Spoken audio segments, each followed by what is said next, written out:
ఆ గోడ పైన ఒక స్క్రీన్ ఆన్ అయింది. వెంటనే ఏడ్చుకుంటూ అట్లా ఉన్నా, ఒక స్క్రీన్ ఆన్ అయింది, ఒక టీవీ లాగా స్క్రీన్ ఆన్ అయింది. నేను చూస్తూ ఉన్నా, సేవ చేయను అంటున్నావు, ఇవన్నీ ఎవరి కోసం అని చెప్పేసి ఒక్కొక్క గాయం చూపిస్తే, చేతుకున్న గాయాలు, కాలికున్న గాయాలు, మోము పైన ఉమ్ములు, పిడిగుద్దులను, అవమానములను, నిందలను, హేళనను, దేవుడు కాదన్నటువంటి వారు ఎంతమందో, హింసించినటువంటి వారు ఎంతమందో, దూషించినటువంటి వారు ఎంతమందో, ఎంతో మంది నన్ను ఇంతకంటే నీకంటే కూడా నన్ను ఎక్కువగా హింసించి ఉన్నారు.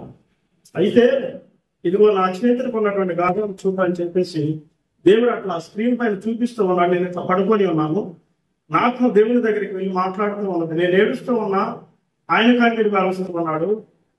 ఏడుస్తుంటే నన్ను చూసి అట్లా దగ్గరికి తీసుకొని కౌగులించుకొని, నీకంటే నేను ఎక్కువ అవమానపడ్డాను, నా కోసం నీ సేవ చేయాల్సింది